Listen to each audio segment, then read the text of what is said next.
You, me, and every other From Software fan knows what we want the Duskbloods to be, but what we want it to be and what From Software needs it to be might be very different. Quick bit of context, From Software has confirmed that the network test for the Duskbloods is going to happen on August 21st to the 23rd, and to get access you'll need to sign up between July 22nd and July 28th. Naturally, you're going to need to have a Nintendo Switch 2 and a Nintendo Switch Online membership. Little bit weird that you need a membership to access what is essentially a free demo, but you know, it's just Nintendo things. The network test has kind of led to people talking about the game a bit more again, and I've heard the sentiment that because it's a PvPvE game, it's a less exciting prospect. And to an extent, I agree. It goes back to what I said. I know what I want from Software games, and that's a single player driven experience in a immersive dark fantasy world, or robot fantasy world, if we're talking about Armored Core, with memorable stories and characters and a crap load of item descriptions and challenging gameplay. And that's probably what you want from it too. But that isn't quite what we're getting, it seems. We haven't seen much of the game at all, so it's hard to say exactly what it's going to be, but it currently looks like what From Software is going to give us may end up being closer to Elden Ring, Night Rain than Dark Souls or Bloodborne. From Software right now, I think, is very much in its multiplayer era. And by that, I mean, it's something that was present in previous games to a lesser extent, multiplayer, and now it's making that the central focus. Night Rain was the first instance of that happening, and at the time, it felt like a interesting and experimental detour, but that isn't the case anymore. And having Hidetaka Miyazaki helming the Duskbloods is a signal that this game is intended to sit alongside Demon Souls and Dark Souls and Bloodborne and Sekiro and Elden Ring. Perhaps not in like scale or ambition, but certainly in the level of prestige they want around it. That's one of the things you kind of automatically get at this point when you say directed by Hidetaka Miyazaki. For lack of a better phrase, it's a premium software From Software joint. But for most of us, everything From Software does premium. But it definitely seems like they're taking it very seriously, because From Software, I think, needs a game like the Duskbloods. And there's a few things I mean when I say that.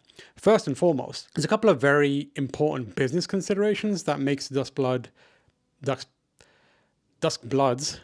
There's a couple of very important business considerations that makes the Duskbloods make sense. Nintendo's platforms are incredibly popular and they sell very, very well.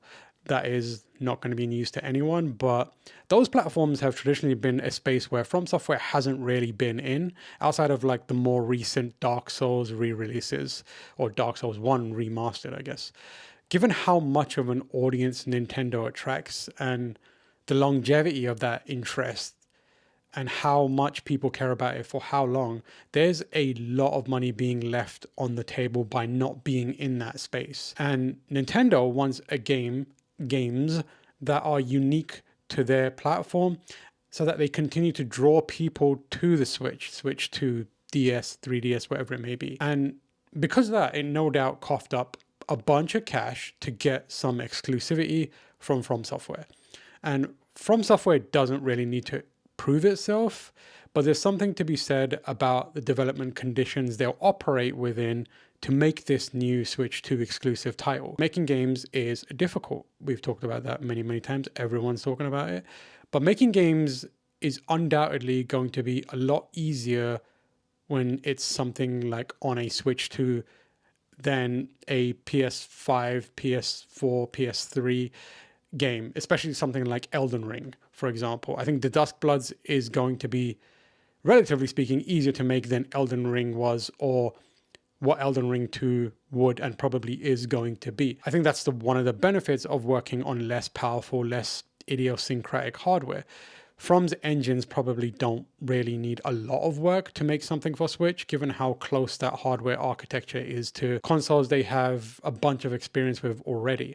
It's going to take some work, but it's going to be work worth doing to essentially unlock that platform. After the Duskbloods, FromSoftware, I think, will be inside Nintendo's walled garden. They'll have the experience to make games on Switch, Switch 2, and whatever the next platform is, because Nintendo generally sticks close to their hardware architecture and how to develop from one platform to another. And because they're there, that means FromSoftware can make more there.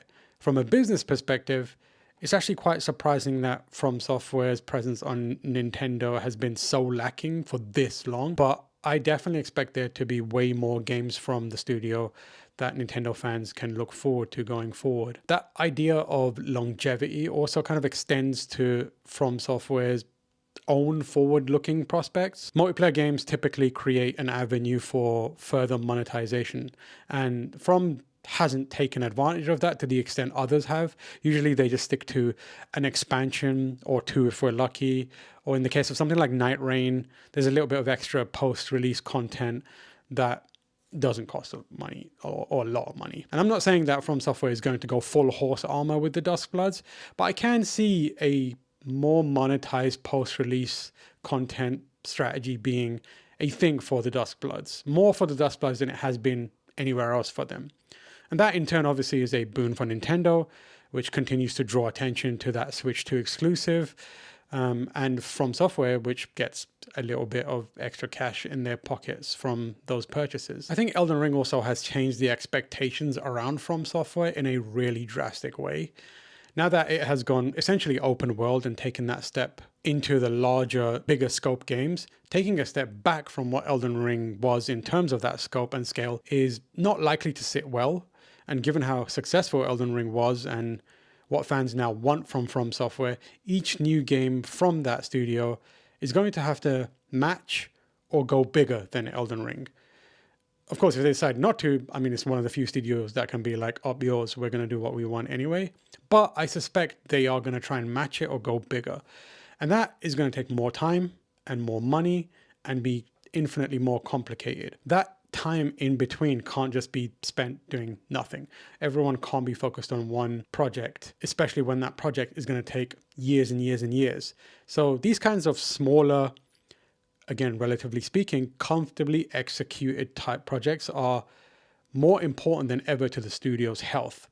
So they keep having games out in between these big ones, these bigger scale ones. The interesting thing about Duskbloods, I think, is that unlike something like Bloodborne, FromSoftware owns that IP, which means that it has the ability to do more in that universe should it want to later on down the line. It also improves the chances that it will be released on another platform down the line. I'm not sure if that's going to happen, but I think FromSoftware is involved in the publishing as well as the development. And that's important because if Nintendo was the sole publisher, it would definitely be Nintendo exclusive in perpetuity.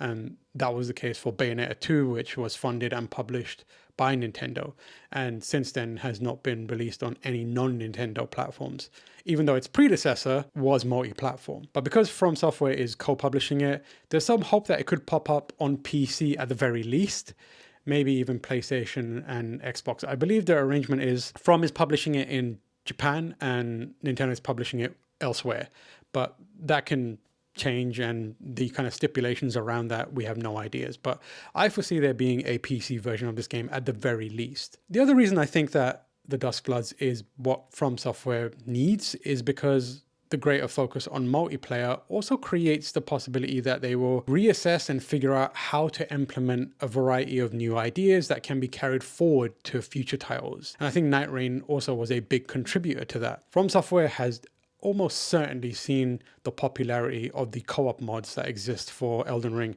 on PC. And I just have to believe that they're looking at that and thinking, we have to work towards something similar. And if not, are working towards it on their next project. The issue that they've had is that's not the kind of feature that they've been making for a long time. They haven't made an honest attempt at something like co-op. And by that, I mean making a game that is built to be played by multiple people, not jerry-rigged to function for multiple people. The Elden Ring mods work, but wacky stuff happens all the time with the balance, and it's a pain in the ass to actually connect to people and stay connected with people. So it will make do with that version of it. The Duskbloods and Night Rain feel like they're being positioned as like R&D for a much bigger game that blends that dense single player experience we know and love and want with multiplayer that people are clearly keen on. It's also an opportunity, I think, for them to kind of do this audit on their online systems, which I think it very much needs, because let's be honest, I feel like I'm using the Enigma machine every time I punch numbers and letters into that thing. And maybe Duskbloods is where they start to make that whole process a little smoother and in line with some modern standards, so that when it comes time, it's not a pain in the butt to play a multiplayer game. I don't think that will happen, but there is a chance. They seem to be very content and committed to this weird password system. Perhaps more importantly though, I think the Duskbloods is this because it needs to be to give Miyazaki the opportunity to explore something that he's really interested in. If you didn't know, he's super into Escape from Tarkov and has been talking about that game for a little bit and has mentioned that he looks to that game and similar games, multiplayer games, for inspiration. And I'm a, self-confessed, obvious Miyazaki glazer, but I see no downsides to letting that man explore something he's interested in. Best case scenario is that we get something unique and distinctly FromSoftware that's a take on something like a Escape from Tarkov or a multiplayer game like that. Worst case, he gets out of his system and then moves on to his next project without any reservations. I think Duskbloods is this opportunity for FromSoftware to kind of explore and experiment without doing it in a way that's super high risk, but still have the potential for it to be a very high reward project. And in a world where, games are riskier and riskier to make, that's basically the ideal scenario to be in. And again, that's why I think the Duskbloods being what it is makes sense. Again, on top of that, what it is, I have no idea. It looks like what they've said, PvPvE, but what does that mean? I don't know. Are we still going to get that kind of dense story and world for us to pick apart? I assume so, because they did it with Night Rain, and that wasn't a Miyazaki project. So I'm very, very excited and hopeful that I'm able to get into one of those testing, network test sessions. I had a rough time with it on a few other games. I think Night Rain I didn't get in on, but I managed to play at a preview stage. But yeah, man, I really hope we get to see some of the other stuff. I'm really ready for Elden Ring 2, and I am really ready for Bloodborne 2, please, sir. That's not happening. But yeah, I just thought I'd do a quick chat about the Duskbloods, just because it's out there, people are chatting about it, and this is something I've been thinking about for a really long time. And it feels like a good move for them to make sure that they stay healthy, And as far as I'm concerned, a healthy FromSoftware is a good FromSoftware. The more you know. All right. Thank you for watching. While you're here, please hit the like button and watch the video through to the end. This is something I've started telling my wife to do. She just watches my videos sometimes. At the start, she's like, yeah, that seems okay. And then like after a minute, it tunes out. I'm like, you are killing me, woman. You got to watch from start to finish. Otherwise, I get penalized. So if you're watching this, probably too late. But, just if you skip to the end, go back, restart it, and just let it play out. Just do it once a day or something like that. And of course, subscribe. Keeping the weekly video train rolling for as long as I can. And by the time you see this, I hopefully will have done my first Twitch stream as well. If you're seeing this on Thursday, you missed it. Or it could be tonight. Who knows? I'm a man of mysteries. You'll never know until you read the item description. Anyways, later. Peace. Peace.